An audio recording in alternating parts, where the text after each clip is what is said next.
Je voulais vous remercier de votre présence ce soir pour parler de l'élargissement avec Pascal Verdeau. Dans cette présentation, je vais essayer d'être le plus court possible et exhaustif. En même temps, vous êtes né à Strasbourg. Et ce qui fait de vous un observateur attentif de la relation franco-allemande, et on peut dire depuis les années 70. Vous faites vos débuts dans la presse écrite et à la radio, et vous avez effectué ensuite votre parcours journalistique à France Télévisions. Vous êtes un spécialiste de l'ex-empire soviétique, correspondant permanent à Bruxelles et auprès des institutions de l'Union de 1997 à 2022. Donc c'est tout récent. Vous avez été grand reporter, chef du service de politique étrangère de FR3 national. Alors ici dans la région on dit FR3,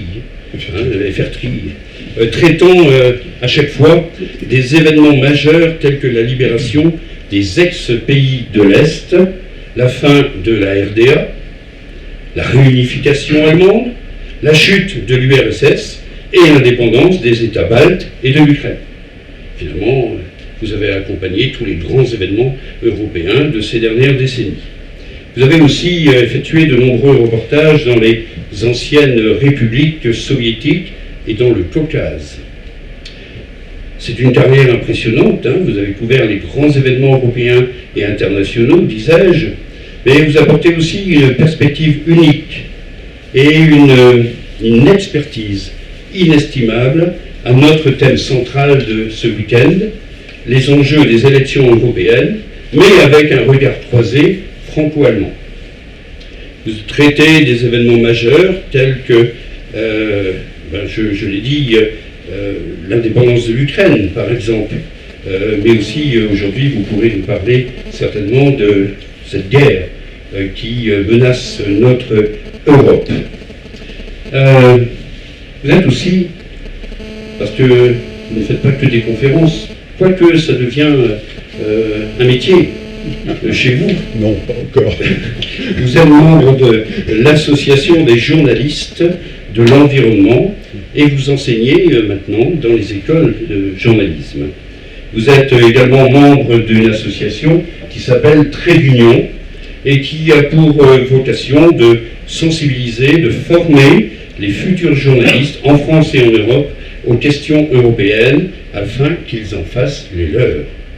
Vous aimez aussi, Pascal, cher Pascal, la littérature. Vous êtes impliqué d'ailleurs dans plusieurs événements littéraires de réputation.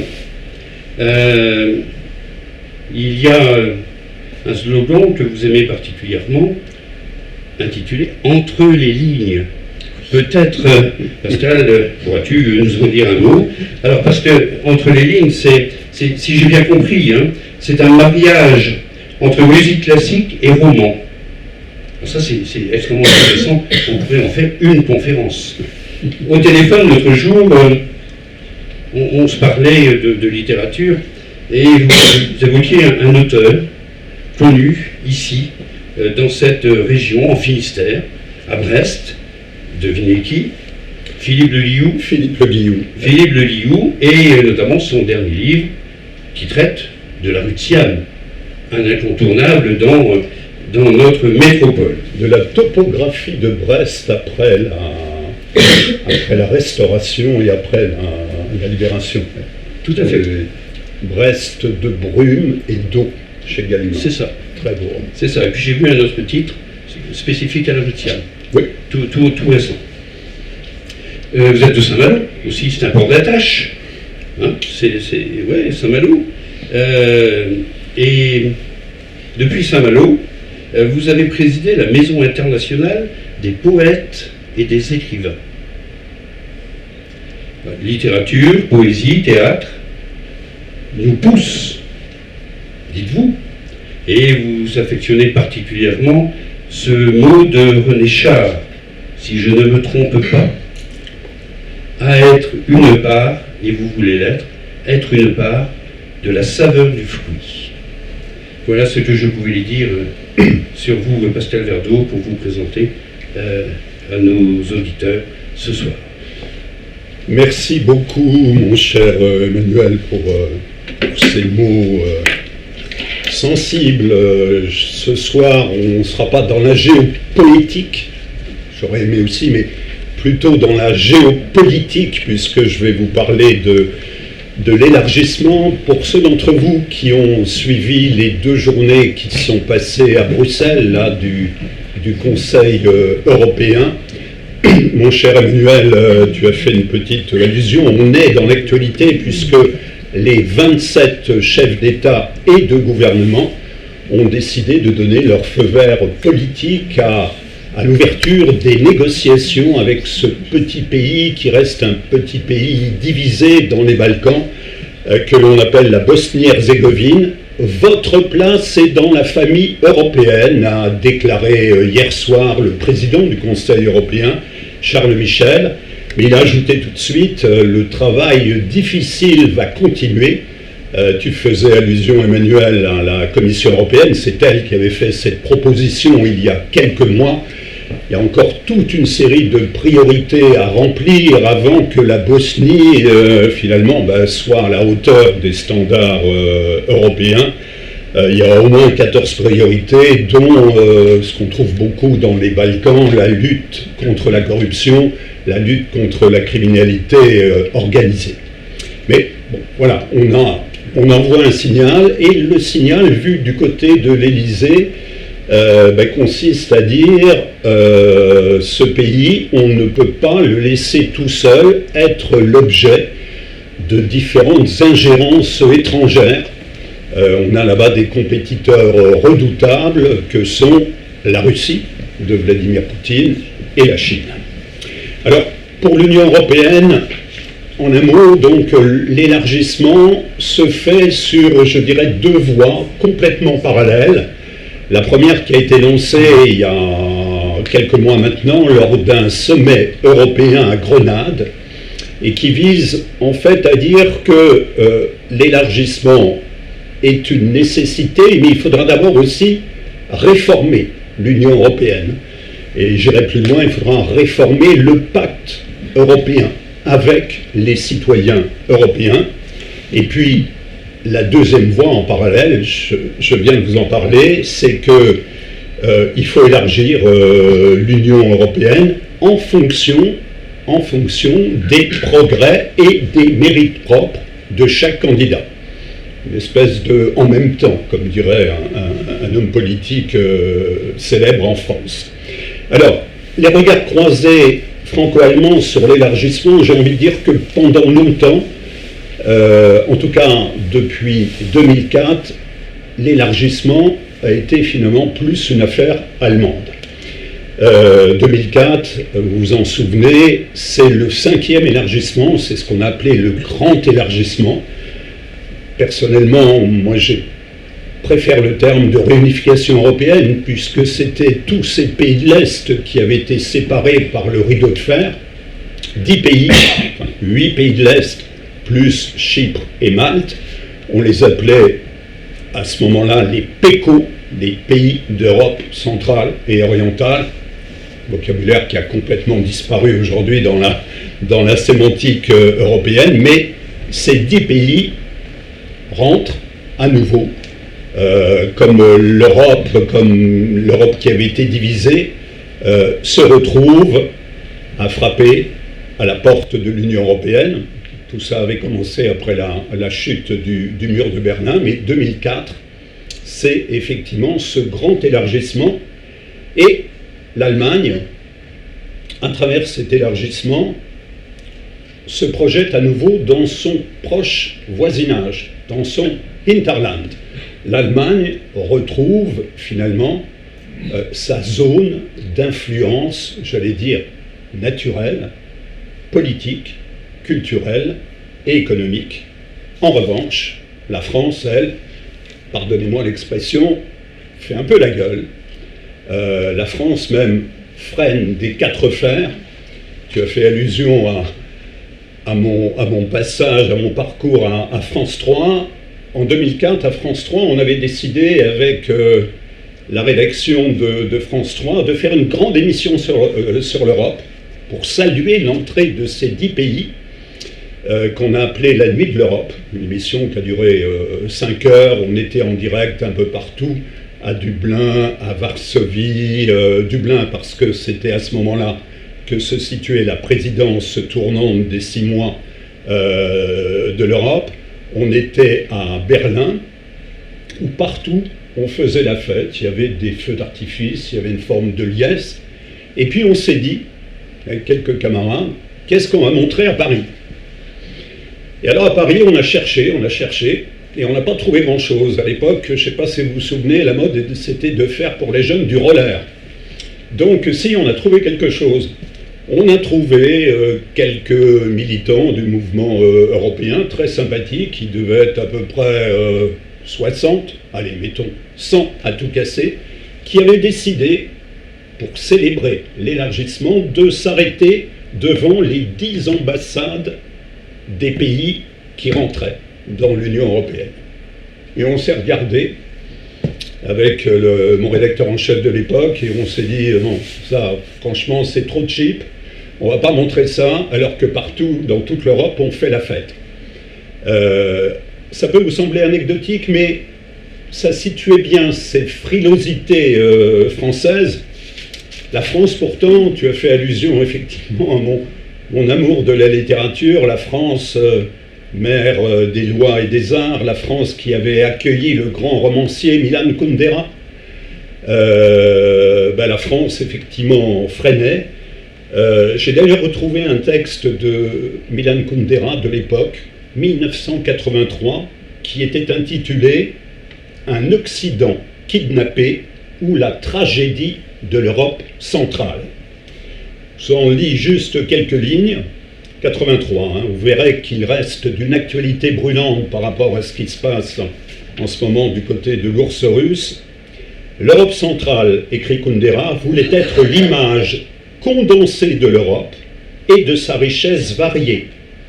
Un modèle miniature de l'Europe des nations conçu sur la règle suivante: le maximum de diversité sur le minimum d'espace. Et il ajoute: comment cette Europe de l'Est ne pouvait-elle ne pas être horrifiée par la Russie qui se fondait sur la règle diamétralement opposée, le minimum de diversité sur un espace maximal. Kundera, 83, voyez. Alors, les réticences françaises, on les connaît depuis longtemps. Il y a d'abord eu cette crainte d'être marginalisé par tout d'un coup cette Europe qui se décentrait. À Berlin, on est à vol d'oiseau à 300 km à peu près de la frontière polonaise. Une crainte qui était déjà latente avec ce qu'on appelait dans les années 70 l'Ostpolitik, menée par le chancelier allemand Willy Brandt vers la Pologne, la réconciliation, mais qui était latente déjà, qui m'a frappé dans un autre élargissement, 1995. En 1995, l'Autriche rentre à son tour dans l'Union européenne, et vous savez, l'Autriche, c'est déjà la porte ouverte sur les Balkans. Et il y a à ce moment-là une prise de conscience de la France que quelque chose se joue du côté de l'Est, quelque chose dans lequel la France ne sera pas, comme diraient les jeunes aujourd'hui, dans ce mouvement. Moi, j'ai une autre explication aussi, elle est, j'allais dire, plus psychanalytique. C'est l'explication, vous savez, de ce qu'on appelle le membre amputé. Vous savez, quand on vous coupe un bras ou une jambe, c'est très connu en termes de médecine, et bien finalement, le bras ou la jambe coupée continue à vous faire mal, très, très curieusement. Et je crois qu'il y a quelque chose de cet ordre-là du côté français, d'une France qui a beaucoup proclamé l'Europe puissance et qui, d'une certaine manière, n'a pas fait le deuil d'un passé, peut-être le passé colonial, Nos amis allemands, parfois avec ironie, nous renvoient à Napoléon en disant « Die große Nation », la grande nation. Le prestige français, et que dans cette Europe-puissance dont on parlait, c'était avant tout la projection de la puissance française en Europe. Ce n'est pas tout à fait l'Europe-puissance, c'était, voilà. Dans les représentations, c'est comme ça que la France voyait l'Europe. Et puis surtout, à ce moment-là, il y avait un débat qui était un débat géopolitique important, que la France a eu le sentiment d'avoir perdu, finalement, un débat d'idées, qu'on pourrait résumer à travers cette formule: faut-il d'abord élargir l'Union européenne, ou faut-il d'abord l'approfondir? La France voulait d'abord approfondir l'Union européenne, et là, elle a perdu le match. Elle a perdu le match. Question d'ailleurs qui, avec le recul, peut sembler complètement vaine, mais qui a beaucoup occupé l'espace d'idées, l'espace public à ce moment-là. Pourquoi dis-je que cette question est vaine? Puisque avec ce grand élargissement, avec l'arrivée des Polonais, avec l'arrivée des Tchèques, avec l'arrivée de tous nos frères de l'Est, eh bien finalement, cette Europe très large, d'abord a quand même fonctionné, et elle a pu même lancer de nouvelles politiques, y compris récemment. Politique sur l'énergie, le plan de relance qui a été fait post-Covid, et surtout elle nous a apporté une forme de sensibilité par rapport à l'ours russe, j'y reviendrai, et par rapport aux dangers russes, je pense notamment aux Polonais, au moment des premiers événements qui s'étaient passés en Ukraine. On a eu des mises en garde là, des Polonais, des Baltes qui sont remontés. Voilà, ils nous ont apporté aussi ce savoir-faire et cette expérience traumatisante pour eux, historique, et que nous ne connaissions pas à l'Ouest. J'ai rencontré quelques-uns de nos grands leaders. La seule qui savait un peu ce que représentait la Russie, c'était Madame Angela Merkel. D'abord parce qu'elle avait vécu, elle, son père, pasteur, l'ayant emmené du côté de l'Est, elle avait vécu sous le communisme. Elle parlait russe, et d'ailleurs quand elle rencontrait Poutine, Poutine qui avait été espion en Allemagne lui parlait en allemand, elle pouvait répondre en russe. Mais elle avait cette perception, je dirais dans sa chair et dans son corps, de ce que c'était, que effectivement, le communisme soviétique. Alors je disais, frilosité française par rapport à une forme d'audace allemande. C'est vrai que l'Allemagne, et notamment l'industrie automobile allemande, a été créée des chaînes de valeur un petit peu partout à l'Est, notamment dans les Balkans. Ça me frappe beaucoup, notamment en Serbie. J'ai retrouvé ce chiffre. Les échanges commerciaux de la France avec la Serbie sont 8 fois moins élevés que les échanges de l'Allemagne avec la Serbie. Et quand on connaît un peu l'histoire, et notamment le tropisme français, on l'a vu au moment des guerres yougoslaves, Mitterrand qui prenait plutôt quand même le parti des Serbes et des Allemands qui étaient plutôt du côté des Croates, on voit que là, les Allemands ont pris une longueur d'avance parce qu'ils ont développé ces chaînes de valeur, notamment l'industrie automobile allemande, même s'il y aurait des choses à dire en ce moment. On note que cette industrie automobile, et notamment les sous-traitants allemands, sont dans la difficulté. Le fameux Winter. Survient là-dessus l'événement que vous connaissez, tu en as parlé, qui est la guerre en Ukraine, un événement qui va tout chambouler, et notamment dans les perceptions françaises, dans le logiciel français.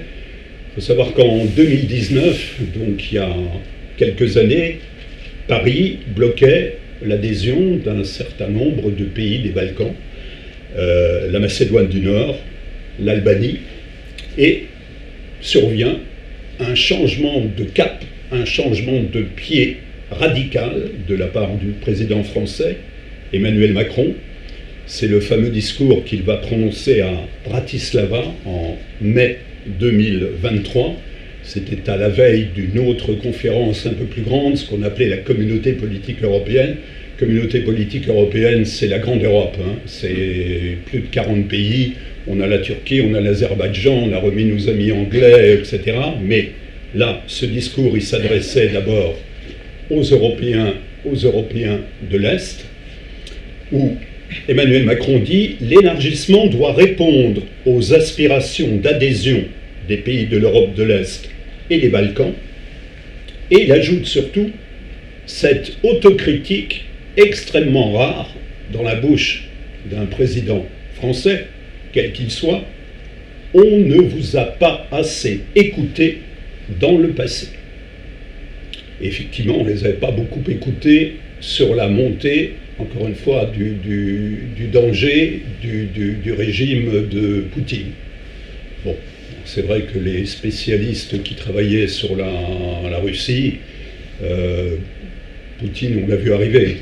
Vous avez vu ce soir, pour ceux qui ont pris des informations, il y a cet événement-là dans un centre culturel à Moscou où des gens sont venus tirer sur la foule.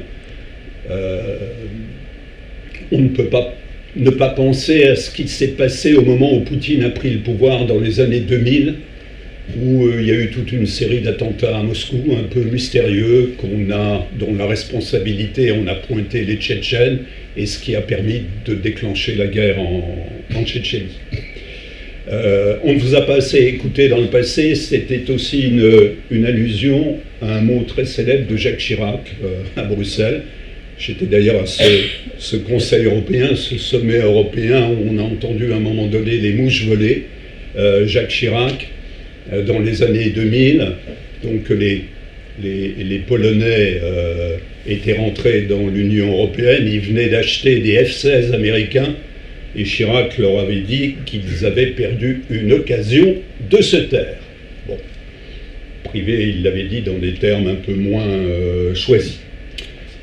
Donc ce discours d'Emmanuel Macron, Bratislava, c'est une sorte de révolution copernicienne.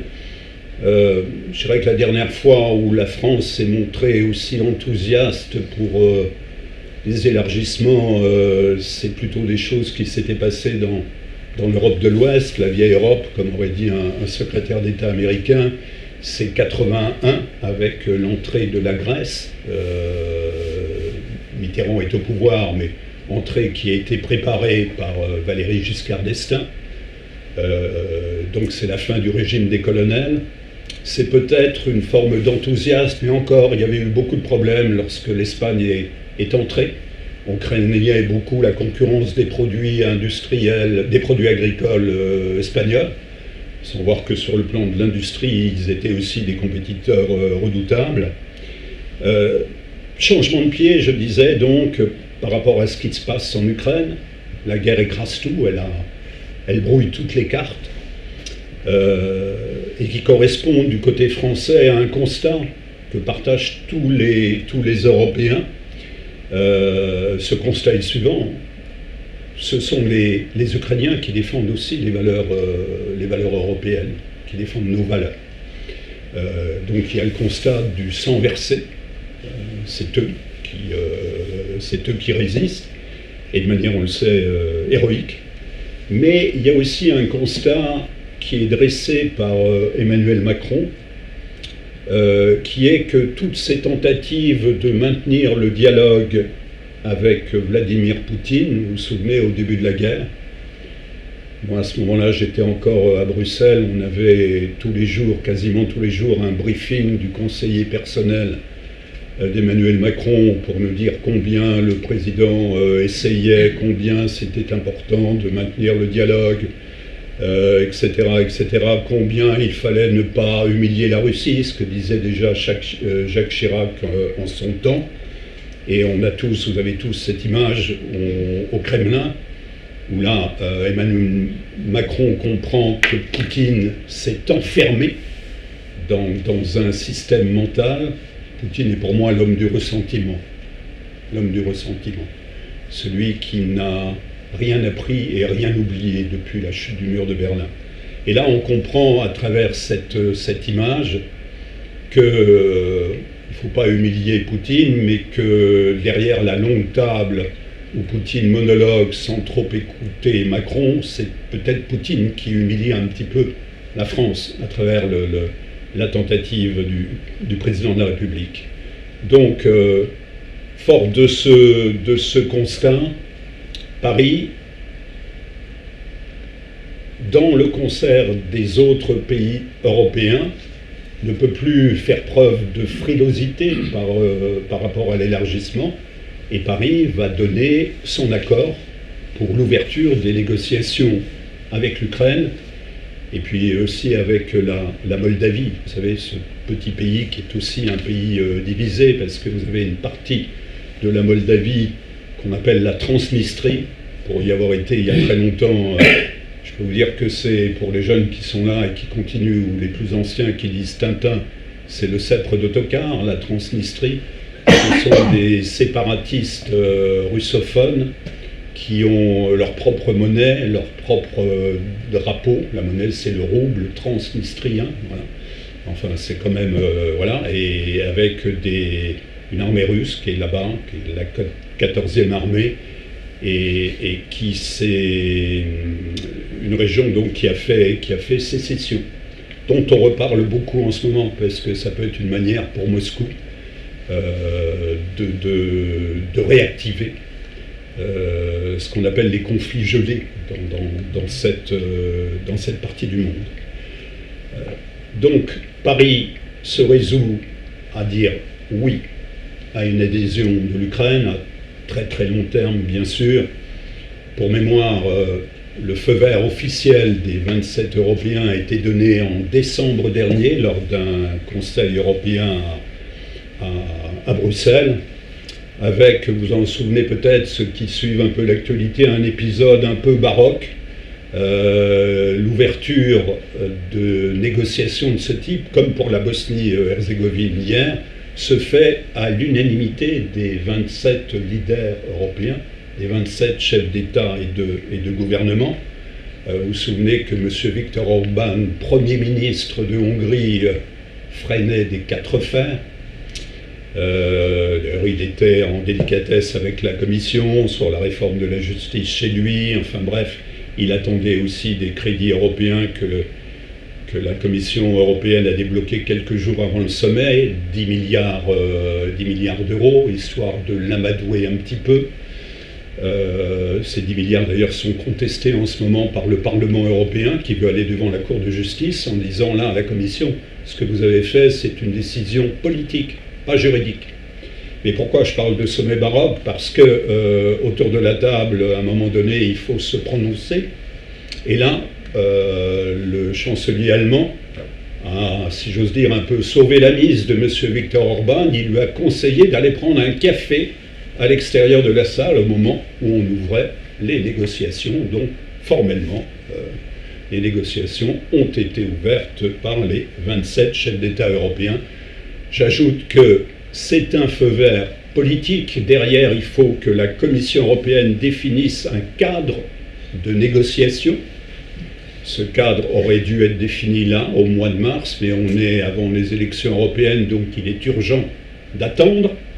Et derrière ça, M. Viktor Orban a encore une balle dans son fusil. Là, il avait 2 balles.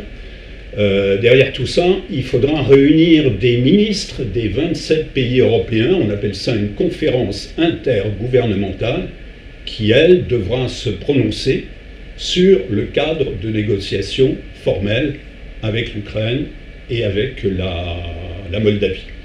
Donc on a peut-être encore voilà, un peu de suspense à attendre du côté de Viktor Orban.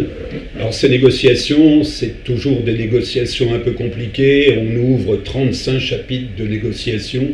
C'est effectivement très lourd. Et pour qu'un pays rentre ensuite, adhère, ça peut durer des années. Hein. Avec la Turquie, on a commencé à négocier il y a très longtemps. Pour qu'un pays adhère, il faut qu'ensuite, dans ses propres lois nationales, il absorbe des dizaines de milliers de pages de ce qu'on appelle l'acquis communautaire. Du jargon bruxellois pour dire l'acquis communautaire, c'est tous les textes de lois législatives, directives et règlements adoptés par les autres Européens et qui doivent être transposés par le pays qui adhère. Alors je vous parlais de ce discours d'Emmanuel Macron, un mot quand même sur le côté allemand. Ce discours fait suite à un discours qui avait été prononcé un an plus tôt, à peu près à Prague, par le chancelier allemand Olaf Scholz, qui avait livré pour la première fois sa doctrine sur l'élargissement. Le chancelier allemand, dans un contexte, comme disent les Allemands, de Zeitenwende, de changement d'époque.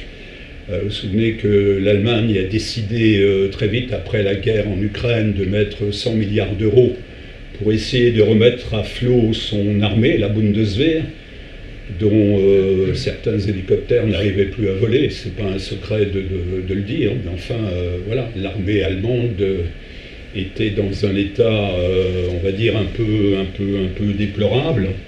Et à travers ce discours, Olaf Scholz va développer un petit peu sa vision, lui aussi, d'une Europe géopolitique, d'une Europe élargie à l'Ukraine, à la Moldavie, aux Balkans occidentaux. C'est un discours important aussi. Macron aura mis un an pour lui répondre, mais c'est souvent le cas dans le franco-allemand. De temps en temps, il y en a un qui est en avance, et puis on répond après, ou parfois on ne répond pas, malheureusement.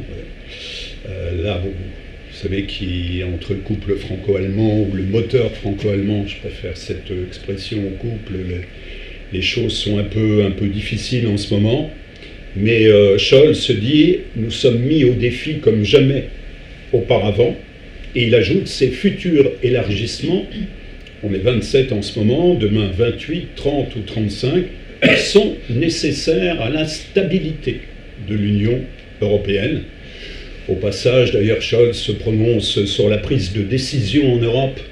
Vous savez, on remet en cause de plus en plus ce mécanisme de l'unanimité, donc Scholz va plaider pour des décisions prises à la majorité qualifiée. Il va se faire tacler très sévèrement par un ancien conseiller de Helmut Kohl, qui est Joachim Peterlich, qui n'est pas dans le même camp. Scholz, c'est les socialistes du SPD, Peterlich, la CDU, qui lui dit qu'il faut arrêter de répéter comme un mantra ce plaidoyer en faveur de la majorité qualifiée, dit Peterlich. La France, par exemple, n'acceptera jamais qu'une décision en politique de défense soit prise à la majorité qualifiée.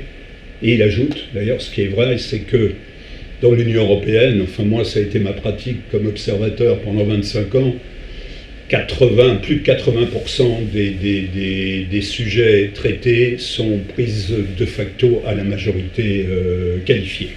Mais retenez quand même sur ce discours de Scholz qu'il est important parce que il embraye un peu sur cette Europe souveraine. L'Europe souveraine, ça vous dit quelque chose, hein, c'est un peu cette Europe, j'allais dire post-Covid, qui fait que, voilà, on s'est rendu compte que on était plus souverain en matière de médicaments, de plein de choses, de matériaux rares, où il faut là aussi recréer des chaînes de valeur. Et donc là, Scholz est sur la ligne de Paris. On peut dire que là, entre Paris et Berlin, sur la philosophie, elle est la même. L'élargissement se fera parce qu'il est dans notre intérêt sur le plan géopolitique. On ne peut pas laisser ces pays des Balkans compliqués qui sont à la marge de l'Europe dans des zones d'instabilité. Je dis compliqué parce que les Balkans, Bismarck déjà disait à l'époque que les Balkans ne valent pas la peau d'un grenadier de Poméranie. Donc voilà, Édouard Balladur aussi avait voulu faire un pacte avec les Balkans. C'est pas simple parce que ce sont des pays qui sont tiraillés et structurés par le nationalisme. C'est pas uniquement qu'il faudra essayer de les mettre au même niveau qu'on a fait avec le Portugal, l'Espagne, etc. C'est que c'est un véritable défi politique. Donc, intérêt géopolitique, et là, on ne parle plus, comme en 2004, En 2004, il y avait une forme, comment dire, de reconnaissance morale vis-à-vis des pays de l'Est. Je me souviens d'ailleurs que Helmut Kohl disait j'ai eu la chance d'être porte de Brandebourg au moment de la réunification allemande. Il y avait deux personnages. Il y avait Helmut Kohl et il y avait Jacques Delors.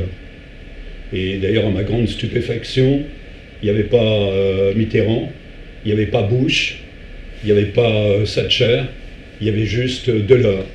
Et Kohl disait la réunification allemande et la réunification européenne sont les deux faces de la même médaille. Donc il y avait à ce moment-là cette dimension morale qui a été portée par un grand Polonais qui a été un de ceux qui ont fait tomber le communisme, qui a été conseiller de Wałęsa, qui était Bronisław Geremek, parfait francophone, conseiller de Wałęsa, qui avait été envoyé par Wałęsa à Gdansk au moment où ça bougeait dans les chantiers navals. Il était arrivé là-bas pour faire vaguement une étude sociologique, et puis à un moment donné, les ouvriers lui ont dit « Mais alors, t'es avec nous ou t'es contre nous ?» Il dit, je suis avec vous. Bah, si tu es avec nous, tu restes avec nous. Et donc, Geremek a été élu député européen en 2004. Et malheureusement, et moi, ça a été un de mes grands regrets par rapport à ce Parlement européen. Le Parlement européen est passé à côté. Il aurait pu être nommé président du Parlement européen, mais il n'était pas dans le bon groupe. Et voilà. Donc, et après, malheureusement, Geremek, qui adorait la France, s'est tué en voiture en rentrant un jour en Pologne en faisant les navettes entre le Parlement de Strasbourg et Varsovie. Donc, je vous disais, accord entre Paris et Berlin sur les objectifs, mais profonde divergence sur la stratégie face à Poutine. On n'a pas la même attitude. Et par rapport aux moyens, vous avez tous vu dans l'actualité comme moi la proposition d'envoi de troupes au sol d'Emmanuel Macron et le Nein sévère qui a été prononcé par Scholz il y a quelques jours. Le président français ayant depuis persisté et signé, si j'ose dire.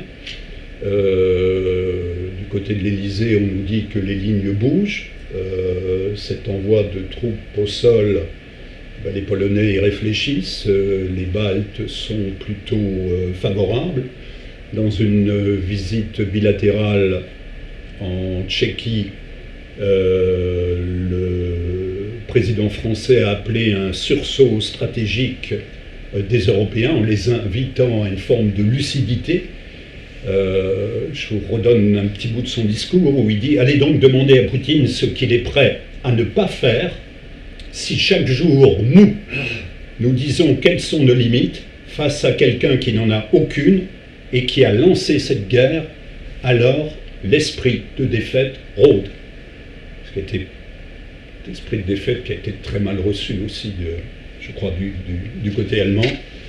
Il faut savoir que le président tchèque, lui, est un de ceux qui ont pris l'initiative, et Emmanuel Macron est d'accord, pour acheter des munitions en dehors de l'Europe, dans des pays tiers, pour aider l'Ukraine. Entre-temps, la Commission européenne, vous savez, qui a un rôle de proposition, a proposé une stratégie européenne pour la défense, qui est portée d'ailleurs par un commissaire français.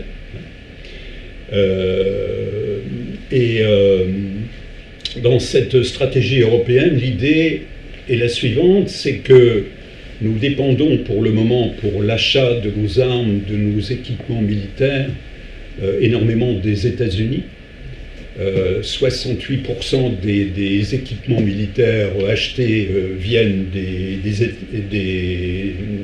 des États-Unis. Donc l'idée de la stratégie de Thierry Breton, le commissaire français, c'est de dire à partir d'ici 2030, 50% des équipements militaires achetés par les Européens devront être produits sur le continent. On voit bien qu'il y a un sacré travail parce que ça ne suit pas derrière et donc là-dessus la Commission a mis un peu d'argent sur la table, 1,5 milliard. Thierry Breton, au départ, évoquait des sommes de l'ordre de près de 100 milliards d'euros. Alors il y a des idées qui se font jour. L'une d'entre elles, dont on a discuté là au Conseil européen qui vient de s'achever, qui est l'idée d'Emmanuel Macron, c'est de lancer un nouvel emprunt européen. Vous vous souvenez qu'après le Covid, les Européens, et on avait réussi à convaincre nos amis allemands, ont décidé de mutualiser un peu les dettes et de lancer un emprunt commun.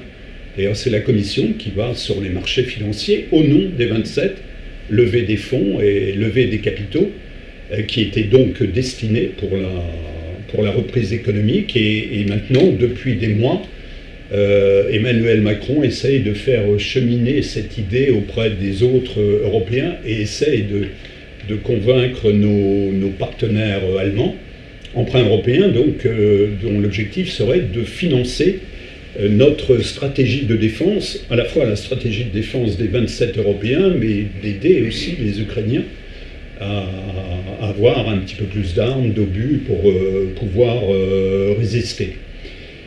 Alors avec le recul, je me dis, ça va être très compliqué, hein. C'est un débat très âpre, très difficile avec les Allemands. Certes, il y a eu un précédent. J'ai suivi un peu à Bruxelles à ce moment-là, Olaf Scholz était ministre des Finances et donc il coopérait avec Bruno Le Maire pour cette mutualisation des dettes. Et il faut bien comprendre que pour les Allemands, là aussi, c'était une véritable révolution copernicienne, hein. Mettre de la dette en commun. Vous savez, d'ailleurs, en France, il y avait ce vieil adage français, de toute façon, les Allemands finiront par payer, quoi. Mais ça, les Allemands, ils l'ont entendu pendant des années. Donc là, il fallait relancer l'activité économique. On l'a fait après le Covid. On a réussi à convaincre ce qu'on appelle des pays des pays plus proches d'une forme d'équilibre financier et budgétaire, comme les Pays-Bas. Ça s'est fait, mais ma lecture, c'est de dire que pour les Allemands, ce qu'on a fait après le Covid, donc cet emprunt, c'était un peu l'exception. Et notamment, vous savez, les Allemands sont en coalition en ce moment. Il y a 3 partis, les sociodémocrates, les Verts et les libéraux allemands. Et les plus durs là-dessus, ceux qui veulent rien lâcher, sont les libéraux du FDP allemand. En plus, il y a une coalition qui tangue un peu en Allemagne, qui est un peu chahutée, qui est très absorbée par ses problèmes internes. Ils ont eu tout un débat sur limiter l'endettement, le frein à la dette, des débats plus internes sur la limitation de la vitesse sur les autoroutes. Et Scholz s'est un peu fragilisé. J'ai peut-être entendu parler de cette histoire d'écoute de hauts gradés allemands qui ont été interceptés par les Russes. Vous savez un peu ce que disaient les militaires allemands. Et puis il y a en France cette interrogation sur la capacité d'Olaf Scholz à être l'homme qu'il faut, au moment où il faut, à l'endroit où il faut. Est-ce qu'il a effectivement la stature d'un chef d'État, d'un Helmut Kohl? Bon, je disais, on en reparlera, mais je disais, si on pouvait revenir en arrière, est-ce que Scholz, à la place de Kohl, aurait fait la monnaie unique? Voilà, je laisse la question en suspens. Toujours est-il que son discours, et on peut le comprendre d'ailleurs du côté du SPD et du côté du chancelier allemand, le discours de Scholz aux Allemands, c'est de dire « je vous protège, je vous protège, je protège les Allemands de la guerre ». Avec ce débat que vous avez vu dans l'actualité, je ne livrerai pas les fameux missiles Taurus aux Ukrainiens parce que ça nous entraînerait dans une forme de co-belligérance. On y reviendra sûrement après dans nos questions, mais pour moi la question centrale quand même qui se pose, à travers cette accélération des événements historiques, vu qu'aujourd'hui Moscou a enfin quitté la terminologie d'opération spéciale. Moscou dit nous sommes en guerre. La guerre a déjà commencé par d'autres formes, malheureusement, hein, cette guerre hybride, cette guerre de désinformation.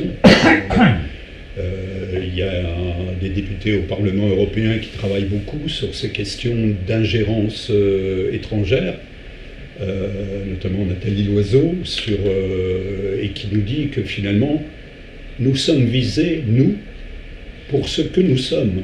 C'est ce qu'il faut qu'on arrive à comprendre. Pour ce que nous sommes, c'est-à-dire pour les valeurs que nous portons, pour notre état de droit, pour notre idée de la démocratie, certes imparfaite, nous sommes visés pour ça.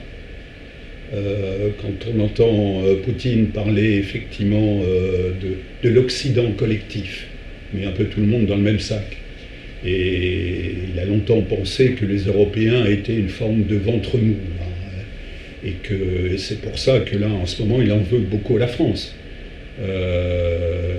La France qui essayait de jouer le dialogue et qui maintenant a compris que si demain M.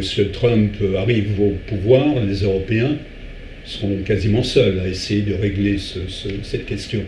Donc je vous disais, pour moi, la question centrale, c'est que feront les Allemands, que feront les Français, que feront les Européens si, c'est une hypothèse, après une percée, l'armée russe arrive aux portes de Kiev. Voilà. Est-ce qu'on laissera effectivement Kiev tomber si demain, par malheur, une offensive russe arrivait à faire ce qu'ils n'ont pas réussi à faire au début de la guerre? Bon, on reviendra sur cette question sûrement dans nos tables rondes demain. Un mot sur le processus d'élargissement tel qu'il a été et tel qu'il est en ce moment. Et je voudrais au passage tordre le cou à une idée reçue qui est de dire que ce processus est lourd, bureaucratique, c'est vrai en partie, et surtout qu'il n'est pas politique. Non.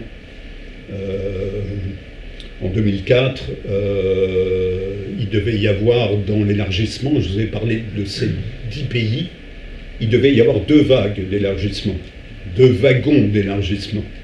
Et dans le deuxième wagon, on avait mis le grand pays de l'élargissement, la Pologne, 40 millions d'habitants, à peu près équivalent à l'Espagne, et on devait faire rentrer d'abord la première vague, on en prenait 5, et puis après on en prenait 5 autres.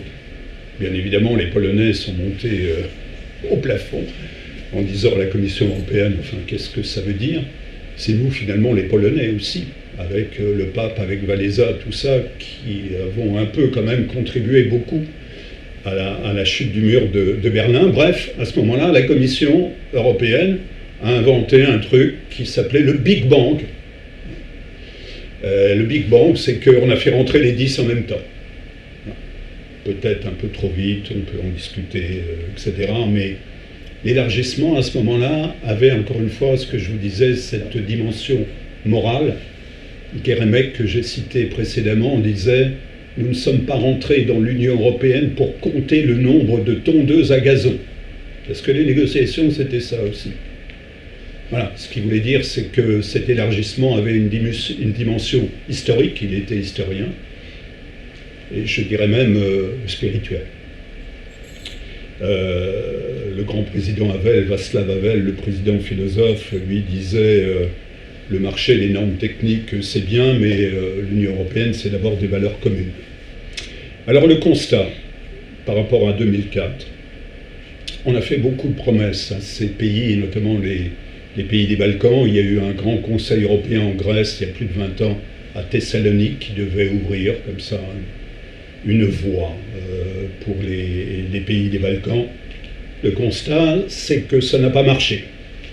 Donc, on a un peu affiné la chose, et maintenant, l'élargissement se fera selon un procédé que l'on appelle d'adhésion graduelle.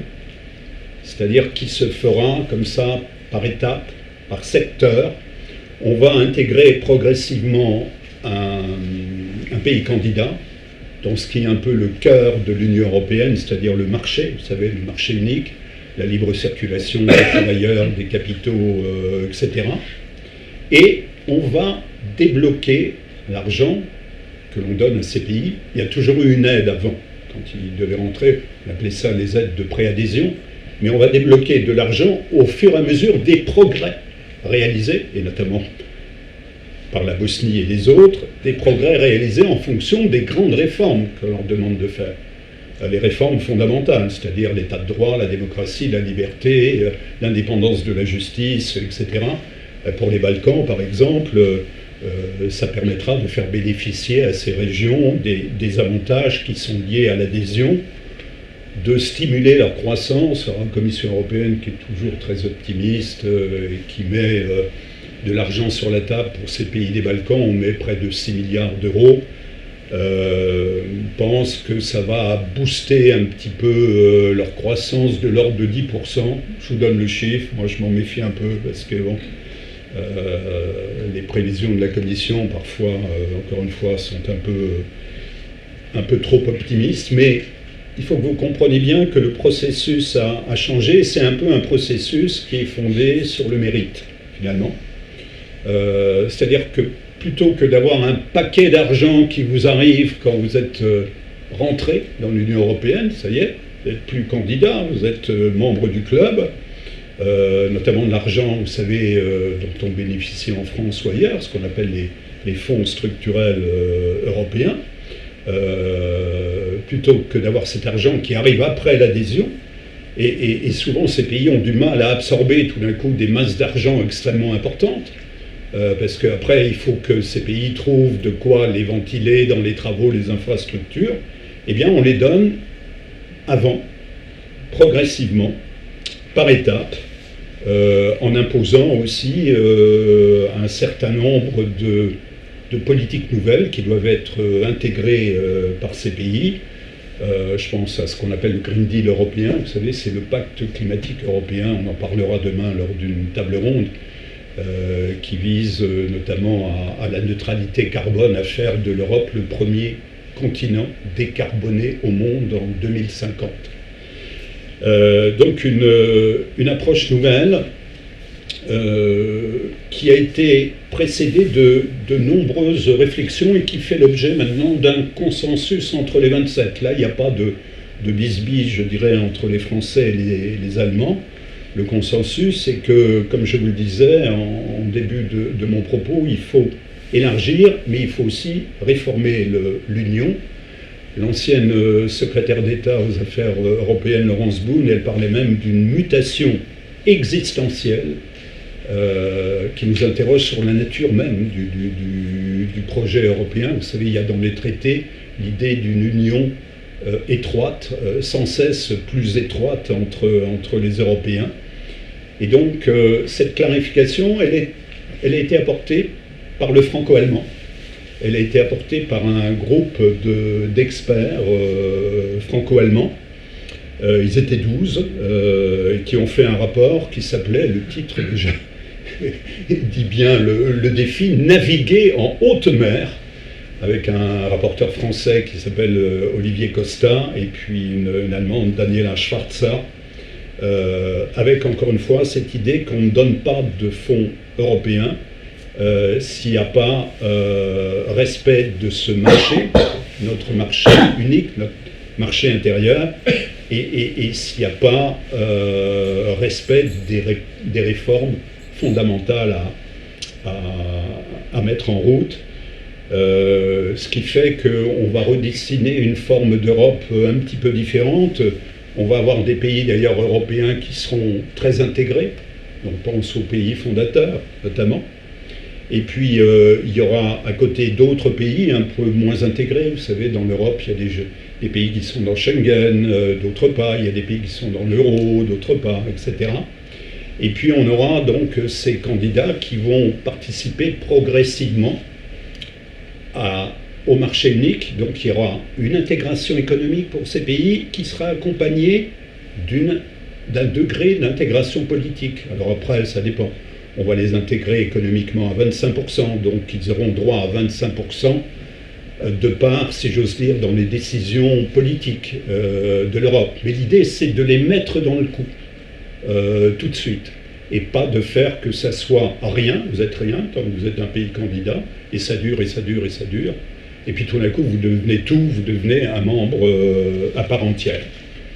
Alors, ce rapport, officiellement, de ce qu'on appelait les sages, là, les 12 franco-allemands, n'a pas été entièrement validé par les chancelleries, les capitales européennes, mais il fait quand même l'objet d'un large consensus, encore une fois, qui est de récompenser les pays en fonction de leur progrès concret. Ça correspond d'ailleurs à l'esprit allemand, au pragmatisme allemand. Et là, la France s'est ralliée à ce pragmatisme, on est d'accord. Et puis ça permet de répondre aux frustrations de ces pays candidats, dont certains, vous savez, attendent depuis longtemps. Je vous disais, notamment pour les Balkans, c'est pas simple. Ce sont des pays, et notamment on le voit en Serbie par exemple, mais pas qu'en Serbie, où le nationalisme reste une dimension essentielle de la vie politique. Et puis il y a aussi cette idée, moi, que j'aime bien, qui est de ne pas infantiliser les candidats. En gros, on leur dit un peu, comme Marie-Laure à ses élèves, hein, on leur dit, ben, voilà, vous avez votre propre autonomie, vous avez des choses à nous dire, et des choses à apporter, voilà. Vous n'êtes pas encore tout à fait dans le club, autour de la table, mais on vous écoute. Alors on pourrait dire qu'on peut y revenir après, on peut dire que c'est la vieille idée d'une Europe à la carte, hein, aussi, certains disent ça. L'Europe à la carte, c'est une idée qui remonte aux années 90. Moi je me souviens, c'est le premier Conseil européen où j'avais été à Turin en 96. On parlait déjà d'élargissement, on devait lancer le grand élargissement. Et les Anglais poussaient beaucoup. Les Anglais ont toujours voulu un grand marché qui diluerait un peu la dimension politique. Et à ce moment-là, c'est l'Italie qui présidait pendant 6 mois aux destinées européennes. Et les Italiens étaient tétanisés à l'idée d'avoir cette Europe à la carte avec, vous savez, un groupe de pays qui serait en avance. On parlait aussi d'avant-garde. Les Italiens disaient il faut préserver le vieux modèle communautaire, enfin ils ne disaient pas le vieux, le modèle communautaire, et on garde tous les États sur les mêmes lignes. Voilà, pas question qu'il y en ait qui bougent plus que d'autres. Il faut dire que l'Italie était déjà en difficulté économique et craignait de se faire décrocher. Et à ce moment-là, on avait trouvé un compromis à l'européenne, celui-là en tout cas pas satisfaisant. On avait dit, bon, on peut créer un groupe de tête avec des États qui rejoindraient ce groupe de tête, ce qui correspondait à ce que voulait faire la France, mais on avait mis des règles telles, il fallait une initiative de la Commission européenne, il fallait une discussion au Parlement européen, il fallait un contrôle de la Cour de justice, bref, ça ne s'est jamais fait. Mais tout ça pour vous dire que voilà, l'Europe à la carte, c'est une vieille idée. Là, encore une fois, dans ce qu'on fait, l'élargissement en mérite, c'est quand même pas tout à fait ça. Alors un mot quand même sur les Balkans, et je ne veux pas peigner la girafe des Balkans dans tous les domaines, mais comme je vous ai parlé de la Bosnie, peut-être un mot quand même sur, pour certains, l'état de leur préparation. On a rajouté pour les Balkans une clause qui était, pour certains, qui est une clause de se réconcilier, vous savez, après les guerres en Yougoslavie. La Serbie, vous savez, ne reconnaît pas le Kosovo, elle n'est pas le seul, il y a plusieurs États européens qui craignent d'avoir les mêmes problèmes chez eux, notamment l'Espagne, ne reconnaît toujours pas le Kosovo. Du côté de la Commission européenne, on pense que le pays qui est le plus en pointe, je dirais, sur le plan de l'adhésion en ce moment, c'est le Monténégro, pays qui a voté son indépendance il y a quelques années, à près de 55%, qui a présenté sa candidature en 2008, qui avant était un peu dans l'orbite serbe, même beaucoup, mais qui est très avancé sur le plan, je vous disais, 35 chapitres de négociation, ils en ont ouvert 33, ce qui est pas mal. Il y a un autre pays qui progresse, qui est l'Albanie. L'Albanie, ils ont fait un truc, moi, que je n'ai jamais vu dans cette Europe-là. Il y a quelques mois, ils ont décidé de purger un petit peu le système judiciaire. Vous savez, dans beaucoup de ces pays, on a eu ça en Pologne aussi, d'où les problèmes que les Polonais ont eu avec la Commission européenne. On avait des juges qui avaient été nommés par le communisme, bon, qui depuis sont partis à la retraite, mais l'ancien gouvernement polonais disait vous nous dites que nos juges ne correspondent pas aux standards d'une magistrature moderne, européenne, etc., mais on hérite de ces juges. Alors en Albanie, ils ont créé une commission. Ils ont décidé de convoquer les anciens juges. Il y en avait 500 ou 600. Et puis là, ils ont peigné un petit peu les CV, le patrimoine, les revenus, etc. Et bien, sur les 600, il y en a un tiers qui ne sont pas venus, déjà, se présenter devant la commission. Il y en a un tiers qui ont été reçus, et il y en a un tiers qui ont... Voilà, qui se sont fait dégager. Donc, voilà, il y a un travail qui se fait. Le Kosovo, compliqué. Le Kosovo ne veut plus être un protectorat.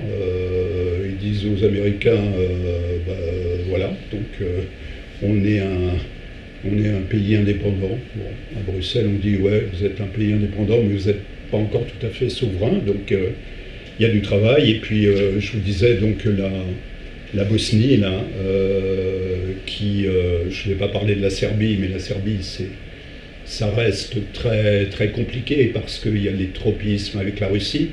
La Serbie, par exemple, n'applique pas les sanctions. Vous savez, il y a eu 13 paquets de sanctions que les Européens ont pris à l'encontre de Moscou. La Serbie ne les applique pas. Il y a effectivement ce ciment qui est celui de l'orthodoxie, et puis il y a le ciment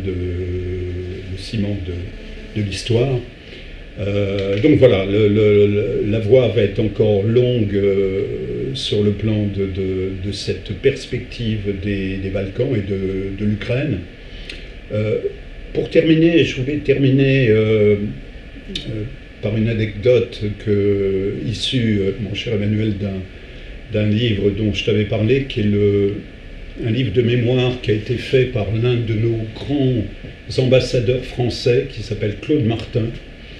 Claude Martin a suivi toutes les négociations dans les coulisses, et plus que dans les coulisses, de différents présidents français. Il a surtout été ambassadeur en Chine au moment où ça bougeait beaucoup dans les années 70, et il a été le premier ambassadeur français de l'Allemagne réunifiée. Il a écrit un très joli livre de mémoire qui s'appelle « Quand je pense à l'Allemagne la nuit », qui est tiré d'un vers du poète romantique allemand Heinrich Heine. Et Claude Martin rapporte cette anecdote suivante, qui est celle d'un sommet bilatéral franco-allemand. C'est pas un sommet, c'est une rencontre bilatérale à Dijon qui s'est passée en juin 1996. Il y avait donc Helmut Kohl et Jacques Chirac, et au menu, il y avait déjà l'élargissement. Ce que je vous disais par rapport au sommet de Turin, avec une stratégie de l'élargissement qui avait été proposée par un Français qui était très connu à Bruxelles, François Lamoureux, qui insistait sur la nécessité déjà pour les pays qui allaient venir, donc en 2004, de bien se préparer, etc. Et dans ce dîner, ils avaient invité un musicien célèbre que j'ai pu retrouver moi à Moscou il y a quelques années, qui était Yehudi Menuhin. Et donc dîner entre le chef d'État, Menuhin est là, et Chirac se tourne vers lui et lui dit « Maître, quels conseils pourriez-vous nous donner pour parvenir plus sûrement à cette entente franco-allemande dont l'Europe a tellement besoin ?» Hésitation du grand musicien, pas directement sa tasse de thé, il essaye de s'en tirer en faisant référence à son propre parcours, l'apprentissage du violon. Vous savez, il faut beaucoup travailler, beaucoup persévérer, beaucoup écouter les autres. Et puis finalement, Yehudim leur dit la chose suivante. Monsieur le Président, le cite rapporté par Claude Martin, Monsieur le Chancelier, voilà le conseil que j'oserais vous donner puisque vous me l'avez demandé. Apprenez à vous écouter. Apprenez à vous écouter. Vous avez parlé d'entendre. Entendre, c'est bien. Mais il faut savoir percevoir et faire l'effort de comprendre ce que vous dit l'autre. Parlez-vous français et allemand, mais avant tout, écoutez-vous. Je termine sur ces propos. Je vous remercie de votre...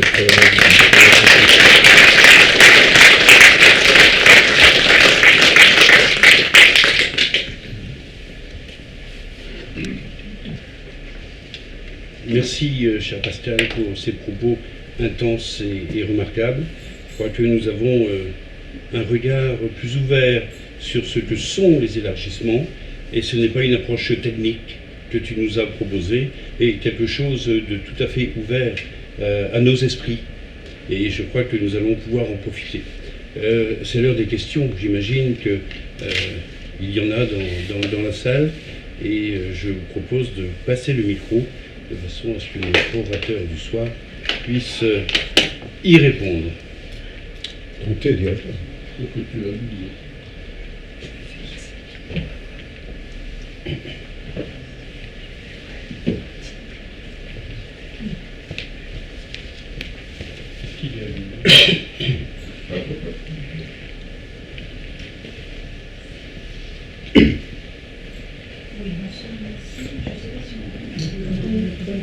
Pas l'air de marcher, là. Non. Bon, je vais essayer de parler fort. Vous savez, alors l'ombre de l'Ukraine, de ce qui se passe en Ukraine,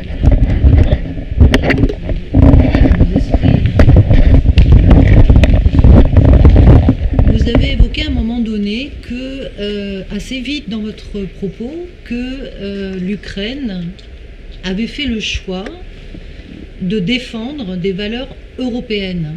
Et moi, ça m'a frappé parce que il m'a semblé, en tout cas vu de ma fenêtre, que l'Ukraine avait fait le choix de revendiquer plutôt une appartenance occidentale. À tel point que je me demande si... il me semble que Poutine voit assez juste quand il dit, quand il constate que l'Europe n'est pas si unie que ça, mais que par contre l'appartenance occidentale est bien ancrée dans beaucoup d'Européens, en beaucoup d'Européens. Je veux dire par là que si vous prenez les Américains par exemple, que ce soit un Californien, un Texan ou un New-Yorkais, aucun ne reniera son appartenance américaine. Ils sont américains. Je ne suis pas sûre que nous, les Français, ou que, je ne sais pas moi, les Espagnols, les Italiens, enfin peu importe, revendiquent a priori leur appartenance européenne. Donc en fait, ma question porte sur est-ce que vraiment une identité européenne existe ? Est-ce qu'elle n'est pas, soumise à la maîtrise des horloges par les Français, par la France et l'Allemagne, qui semblent décider un peu pour tout le monde, et qu'au fond, on n'entend pas tellement les autres pays. Je pense par exemple aux Grecs, qui par rapport à l'Europe, il y a une dizaine d'années, se sont sentis extrêmement humiliés. Et je peux vous dire qu'en Grèce, l'Europe n'a pas bonne presse, et en particulier les Allemands n'ont pas bonne presse. Et je ne pense pas que les Grecs se sentent profondément européens. Voilà. C'était plutôt une interrogation qu'une question. Est-ce que l'identité européenne existe vraiment ? Il y a beaucoup de questions dans votre question sur l'Ukraine. Vous vous souvenez de ce qu'on appelait la révolution du Maïdan. On a bien vu qu'une partie de cette jeunesse ukrainienne se tournaient vers l'Europe. On a vu les drapeaux européens. On les a vus d'ailleurs en Géorgie. Je n'ai pas eu le temps de parler de la Géorgie, qui n'est pas encore tout à fait sur le même plan. On les a vus à Tbilissi également. L'Ukraine est un pays complexe parce qu'il y a toujours eu au moins deux parties, deux identités en Ukraine. Une identité effectivement russophone à l'est, et puis avec la Galicie, une identité beaucoup plus occidentale à l'ouest. Je crois que, encore une fois, cette revendication, quand je dis les valeurs européennes, on n'a pas le choix avec Poutine. C'est lui qui nous désigne. C'est lui qui nous désigne. C'est lui qui est l'agresseur en Ukraine.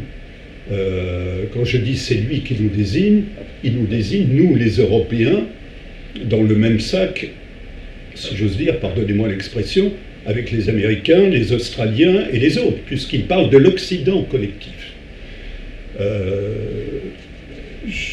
Mon propos ce soir n'est pas de dire que tout va bien en Ukraine. J'ai couvert l'indépendance de l'Ukraine en 91, quand l'Union soviétique a explosé. Je suis d'ailleurs arrivé par les pays baltes, où j'ai vu tomber toutes les statues de Lénine dans les différents pays baltes. Puis j'ai pris un train qui m'a emmené à Kiev et je suis arrivé au moment de l'indépendance. Et j'ai vu un président ukrainien, le premier, Kravchuk, extrêmement nationaliste, dire en gros aux Russes qui étaient là, alors qu'il y avait près de 8 à 9 millions de mariages mixtes. Je suis rentré dans une caserne ukrainienne, et là, j'ai vu des officiers ex-soviétiques pleurer, madame. Pleurer, pourquoi? Parce qu'on leur demandait de prêter serment sur un drapeau ukrainien qu'ils ne connaissaient pas. Pour eux, c'était l'Union soviétique. Et pourquoi pleuraient-ils, ces officiers? Parce qu'ils avaient fait souche en Ukraine. Ils avaient épousé des Ukrainiennes, ils étaient là depuis 20 ans, 30 ans, 40 ans, et plus. Et tout d'un coup, on leur disait, soit vous prêtez serment, ce drapeau qu'ils voyaient pour la première fois, pour certains, soit vous repartez à Moscou avec armes et bagages. Donc, je ne veux pas non plus, encore une fois, magnifier ce qui se passe en Ukraine. Le président en a encore parlé aujourd'hui, sur les problèmes agricoles qu'on peut avoir avec l'Ukraine. La Commission européenne a fait une erreur majeure il y a un an, qui est de devoir libéraliser, c'est-à-dire faire rentrer sans droit de douane un certain nombre de produits agricoles, poulet, etc. On est revenu là-dessus, il va y avoir, je ne rentre pas dans le détail, des clauses de sauvegarde, etc. Et le président français a dit, lui aussi, qu'il ne voulait pas aller enrichir non plus un certain nombre d'oligarques ukrainiens. Moi, l'Ukraine que j'ai connue en 91, elle était aussi corrompue que la Russie soviétique. Hein. Voilà. Et tous ces gens n'ont pas disparu. Cela dit, je disais, pourquoi Poutine, pour moi, est un homme du ressentiment?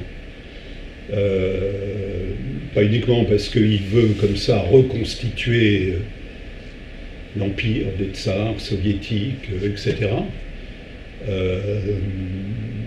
Ressentiment par rapport à l'humiliation qu'il a vécue en tant que petit officier du KGB à Berlin, mais parce que, au-delà de ces rapports compliqués entre l'Ukraine, vous savez, il y a ce qu'on appelle le grand frère, puis le petit frère, il y avait les Biélorusses, les Ukrainiens, etc., et donc il y a le grand frère qui a le droit de donner quelques taloches au petit frère ukrainien. Sauf que là, ça va au-delà. On est sur un projet de Poutine qui est un projet de négation complète de l'identité ukrainienne. Complète. Avec ce cortège d'extermination, de massacres que vous voyez comme moi dans l'actualité. Et on voit du côté de ce peuple ukrainien des aspirations très fortes, notamment dans la jeunesse, dans la nouvelle génération, mais c'est valable chez les Baltes, c'est valable chez les autres, qui consiste à dire, ben nous, oui, l'Union européenne nous intéresse. Elle nous intéresse dans la liberté d'expression, elle nous intéresse dans la capacité d'initiative, elle nous intéresse dans le fait de ne pas avoir un État qui pèse sur vous, comme l'État russe pèse sur ses propres citoyens. L'État russe a acheté un petit peu la société russe. Moi, j'ai plein d'amis aussi encore en Russie, sur le mode, à la limite, vous pouvez vous enrichir, pas trop, parce que si vous êtes un oligarque important, vous allez faire de l'ombre à Poutine et vous allez vous retrouver en tôle ou empoisonné, etc. Mais en gros, c'est un peu enrichissez-vous, et puis la politique, vous nous laissez faire, quoi. Et mes amis à Moscou, anti-Poutine, me disent, mais on a trop laissé faire. Voilà. Avec toujours ce déchirement russe, vous savez. Les deux grandes questions de la philosophie russe, c'est ça, hein, c'est que faire, disait Lénine, et qui est coupable. Une partie des Russes qui sont restés, qui n'ont pas pu partir en Géorgie ou en France ou en Allemagne, il y a beaucoup de Russes exilés dans les jeunes, se dit, est-ce qu'on n'est pas coupable de l'avoir laissé faire? Mais ça, une grande partie de l'Ukraine n'en veut plus. Enfin, c'est manifeste. Et malheureusement, on voit bien qu'à un moment donné, il faudra négocier, ça tout le monde le sait, mais on ne peut pas négocier avec un rapport de force là, qui est complètement disproportionné. Excusez-moi, j'ai du mal m'exprimer parce qu'il me semble que vous ne répondez pas à ma question. Oui. Moi, ma question portait sur est-ce que vraiment une identité européenne correspond bien à une réalité? Alors, au-delà de ma question, oui. Sinon, comment interpréter qu'un président français à l'issue d'un sommet oui. par lui à l'Élysée ait un discours belliqueux vis-à-vis de la Russie, en prétendant que ça a été de concert à l'issue de ce sommet, et qu'au final... c'est pas aussi... Il l'a un peu présenté comme ça quand même. Je viens vous rapporter ce que, nos conclusions quant à ce sommet entre nous. Et ça a été dénoncé ensuite par ses partenaires. Donc, est-ce que vraiment l'identité européenne, l'Allemagne par exemple, l'Italie, l'Espagne. Non, je pense que sur l'objectif qui est de dire, encore une fois, je disais, les moyens sont différents. L'objectif qui est de dire, on ne peut pas laisser Poutine gagner cette guerre. Cet objectif. Les troupes. Oui, on ne peut pas laisser Poutine sur les troupes. Regardez, les choses ont bougé. Les choses ont bougé du côté notamment du côté des Baltes, je le disais, du côté des Polonais, pas du côté allemand, et je pense que ça ne bougera pas, y compris sur l'emprunt européen dont je parlais, ça ne bougera pas avant les élections européennes. Ça ne veut pas dire qu'à un moment donné, ça ne bougera pas. Je veux dire, la France et l'Allemagne, par expérience, on sait qu'on est souvent sur des points extrêmement éloignés, et puis il y a une méthode de travail qui fait qu'on avance, on arrive à arriver ensemble. Mais je ne peux pas vous laisser dire, pardonnez-moi, que les Grecs ne se sentent pas, ou alors je vous ai mal compris, membres de la famille européenne. Hein. Je pense que les Grecs, dans leur cœur, se sont sentis profondément humiliés de ce qui s'est passé à la suite de la crise des subprimes, de la position de l'Allemagne à leur égard. Oui. Par ailleurs, ils sont assez francophiles. Non, mais, par rapport à ça aussi, mais... Ça nous amène un peu loin. C'est pas tout à fait les subprimes, ça a été la crise de la zone euro, et qui fait qu'on a imposé à la Grèce des plans d'austérité extrêmement drastiques. Le FMI, qui est revenu dans le jeu européen, voilà, et ce qu'on appelait la Troïka, la Banque Centrale Européenne, la Commission, etc., c'est un autre problème, et il y a eu des grandes difficultés avec les Allemands à ce moment-là, oui, bien évidemment. Mais les Grecs se sont... l'héritage quand même de la Grèce, enfin, c'est notre héritage européen tous. Ils sont complètement partis de la famille européenne. Et je crois que, encore une fois, les Ukrainiens ont cette aspiration, oui, bien sûr.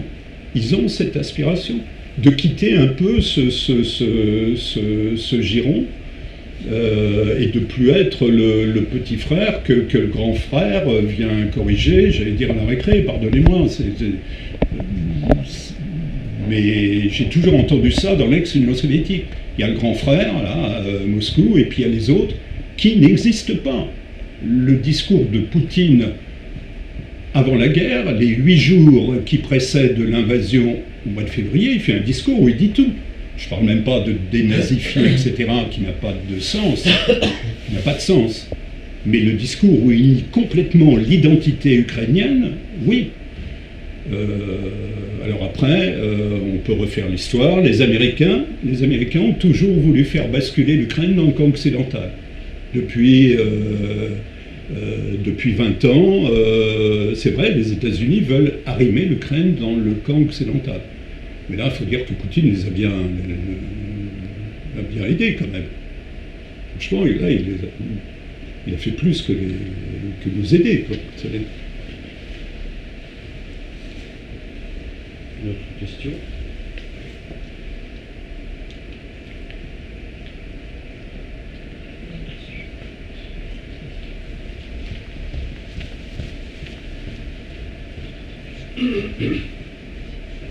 Bonsoir.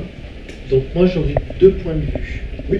sur ce que vous avez cité ce soir, très intéressant, très enrichissant, et j'attendais justement le bon moment d'entendre le Monténégro.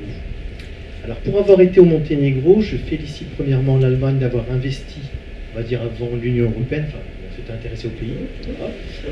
L'Union européenne aussi a investi beaucoup, pour faire l'exemple Croatie, Monténégro, c'est pas pareil. Sauf que le Monténégro a déjà une monnaie qui est l'euro, ne faisant pas partie de l'Union européenne, donc c'est un peu limite, pourquoi pas. Mais à ce jour, je pense que c'est un pays pour lequel il faudra se méfier. Car il y a une grosse manne financière russe. Ils investissent, j'ai envie de dire, c'est Chypre. La blanchisseuse, c'est la deuxième. Donc, j'ai l'impréhension de me dire que, déjà, quand vous parliez de la Bosnie et de la Serbie, c'était positif. Vous avez parlé un peu donc, des Russes et des Chinois. Je pense que c'est plus du côté chinois qu'il faudrait s'intéresser, puisqu'ils risquent d'être un peu les porte-paroles pour justement calmer un peu le jeu, si vous voulez, au niveau des Balkans, si ce n'est dans l'Europe. Donc ça, c'est juste la partie des Balkans. Là où je voulais en venir, c'était surtout sur les pays baltes et la Scandinavie. Alors moi, ayant la chance d'être... Je parle 3 langues, dont le suédois. Et je ne sais pas pourquoi, quand il y a eu l'attaque, j'ai regardé tous les vols qui partaient de Moscou-Saint-Pétersbourg, ils allaient quasiment tous sur Kaliningrad. De même, à cette époque-là, la Suède commençait à se réarmer. Et ils ont été pris de panique. Là, au jour d'aujourd'hui, je pense que si vous lisez la presse, vous découvrez que la France et la Suède sont en train de s'allier au niveau, justement, tout ce qui est préparatif de guerre. Moi, je suis assez inquiet, puisque l'autre pays, qui est la Finlande, a joué un peu, si vous voulez, le tampon. Mais là, quand ils ont vu ce qui se produit, ils se sont dit, il y a peut-être vraiment un intérêt à s'associer au niveau de l'OTAN, mais je pense que ça va être un peu, enfin, je ne sais pas comment dire ça, au niveau de la Scandinavie, ils en parlent, mais on sent que c'est... Il faut montrer qu'on est là, mais pas trop, si vous voulez. Alors que nous, Français, on s'impose un peu plus, on est un peu plus... je sais pas comment... En Scandinavie, ils ont du mal à percevoir la mentalité française de dire, oui, il faut être combatif. Et eux se disent, il faut être présent, mais pas trop, enfin, pas trop se montrer, si vous voulez. Il faut montrer qu'on a une présence, mais pas dans l'excès, voilà, c'est ça que je voulais dire. Donc ils s'interrogent un peu, voilà. Parce que c'est l'enclave de Kaliningrad qui les importe le plus que, voilà, que l'Ukraine pour l'Allemagne, qui est bon, à 4000 km de là, c'est l'Ukraine, c'est comme ça. Eux, ils ont Kaliningrad, ils se disent, qu'est-ce qui se passe voilà. Oui, non, mais tout à fait d'accord avec vous. Juste sur le Monténégro, j'ai pas eu le temps d'en parler, mais il y a eu effectivement toute l'influence russe dans l'hôtellerie, etc. Voilà. Je vous donne simplement l'état des négociations. J'ai eu des gens encore à la Commission européenne, dont un Français qui est remarquable, qui a beaucoup travaillé ces problèmes de voisinage, qui s'appelle Pierre Mirel, qui travaille beaucoup sur ces questions, qui continue à aller dans ces pays. Il me dit que, en tout cas, formellement, sont les plus avancés. Moi, je ne suis pas un obsédé de ces influences russes dans les Balkans. Voilà, on a des compétiteurs, comme on dit, il faudrait être à la hauteur de la compétition, mais un autre pays que je connais un peu, l'Albanie, pour y avoir été, je dirais le premier danger en Albanie, c'est pas tellement l'influence russe, c'est qu'en Albanie, en 10 ans, l'Albanie a perdu la moitié de sa population. Vous allez en Macédoine, vous avez des villages entiers qui sont complètement déserts. Donc là, le souci des Européens, au-delà de ce nationalisme, ça va être le problème socio-économique, quoi, d'essayer de les remettre, voilà, d'être suffisamment attractifs dans les investissements directs à faire dans ces pays pour donner envie à cette jeunesse qui est partie au Canada, en Europe ou ailleurs chercher fortune, parce que c'est des pays où ils ont l'impression que plus rien ne bouge, quoi, plus rien ne bouge. Sur la Suède, vous êtes plus expert que moi, mais je constate quand même que Poutine a réussi à faire adhérer à l'OTAN, donc qui est le diable pour lui, le fameux OTAN qui se rapprochait. Il a fait adhérer les Finlandais et il a fait adhérer les Suédois, où le débat a été quand même compliqué. Voilà. Mais Kaliningrad, oui, je vous rejoins, l'ancienne Königsberg d'ailleurs de Kant, et d'ailleurs la première femme de Poutine était originaire de Kaliningrad. Oui, ça reste un endroit extrêmement dangereux, eu égard à la concentration cela dit, si on regarde un peu la Baltique, là, maintenant, c'est plutôt l'OTAN qui est de ce côté-là. Hein, Oui, mais ils ont des bases militaires nucléaires. Oui, ils ont des bases militaires nucléaires, oui, on sait bien. En Lituanie, il y a la minorité russophone qui est la problématique sur les fronts des pays de l'Estonie, ça a toujours été conflictuel, mais ils ont des Russes, de deuxième zone qui ont des passeports russes. Oui, je sais bien. Mais c'est la vraie problématique là-haut. Oui, oui. Quand vous dites oui, bon, la Pologne, je peux comprendre parce qu'ils ont subi la Seconde Guerre, le communisme, tout ça, le nazisme et tout. Bon, ils ont Kaliningrad, ils comprennent, eux ils savent s'armer, on va dire, mais la Lituanie, c'est dangereux parce qu'ils ont une minorité. De toute façon, Poutine, il a bien expliqué qu'il serait là pour les russophones, Oui, où qu'ils soient.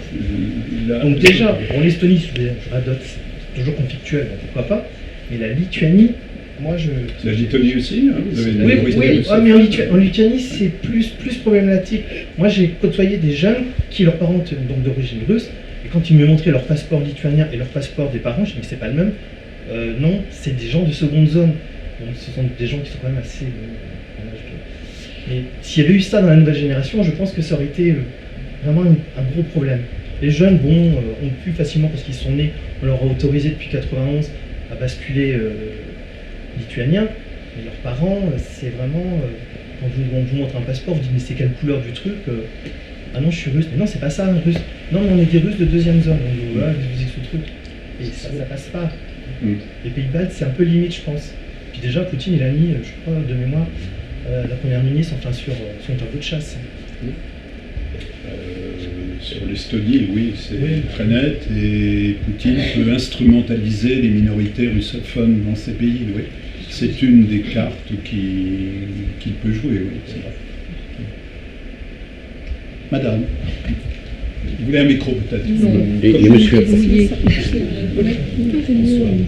Quelle est votre analyse concernant l'arrivée probable de Donald Trump sur la scène internationale après son élection très possible?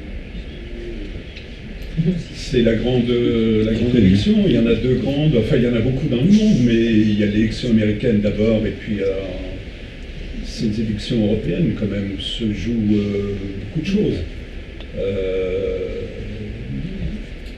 C'est la question qui tétanise les Européens, la peur de se retrouver tout seul, et je crois que c'est effectivement cet électrochoc qui a été provoqué par le président français pour essayer de mettre les autres Européens. Alors, l'a-t-il fait au bon moment?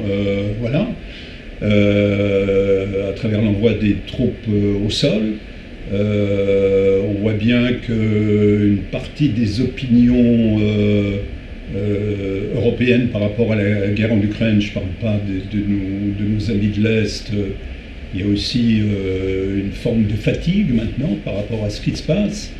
Il y a l'idée que voilà, on donne 3 milliards, les Allemands donnent bien plus, etc. Oui, c'est la grande peur des Européens. Ce sera d'ailleurs l'objet de la table ronde demain, de progresser sur une défense européenne qui a toujours été une vieille idée française. On sait que si Donald Trump revient, on va voir ce qu'il va faire par rapport à l'OTAN. Si les États-Unis se désengagent complètement de l'OTAN, c'est quand même le premier bailleur de fonds de l'OTAN. Oui, les Européens, et Trump n'est pas le premier, les autres présidents américains n'arrêtent pas de dire aux Européens, pas que Trump, hein, vous consacrez pas assez d'argent à la défense. On est en moyenne à 1,5% à peu près des pays européens. Bon, la France, on devrait approcher des 2.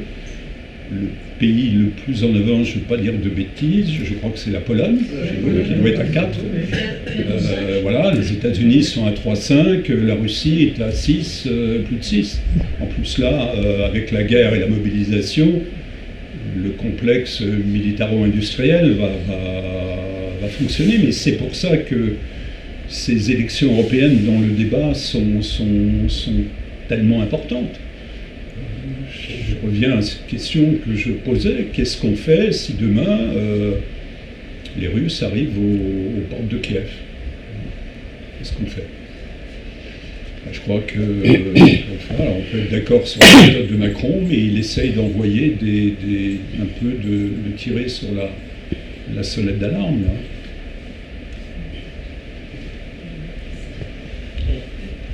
Vous avez répondu en fait. Vous ne pensez pas que Trump peut être éventuellement la personne qui trouve une solution? Pour l'Ukraine, je crois qu'il doit trouver une solution en 24 heures. Je regarde un peu ce qu'il a fait sur la Corée du Nord. Voilà.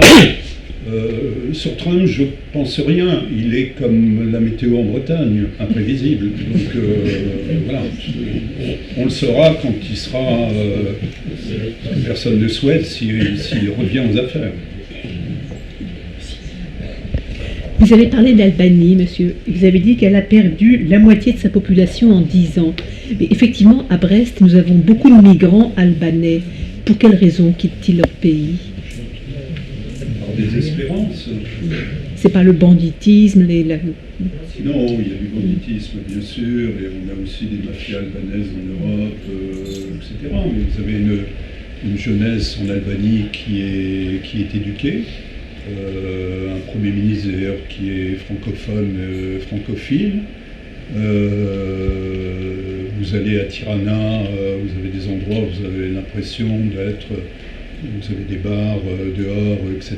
Où ils essayent de faire un travail avec l'Union européenne. Moi j'ai été filmé sur le fond avec Frontex pour protéger un petit peu leurs frontières et notamment avec la Macédoine, mais vous avez une jeunesse aussi, une partie de la jeunesse éduquée qui s'en va. Sur le plan économique, je disais, la Commission européenne va mettre pour l'ensemble de ces pays des Balkans ce qu'on appelle une facilité européenne de l'ordre, je crois, de près de 6 milliards. Mais après, il faut attirer les investisseurs. Donc il faut créer un climat politique de stabilité, tout un environnement législatif pour que si vous êtes un investisseur allemand ou venant de plus loin, vous ayez envie d'investir dans le pays. Un pays qui souffre aussi encore d'une image de marque un peu délicate, quoi. Surtout en France, où on est resté aussi sur, en gros, l'Albanie, c'est la dictature de la recherche.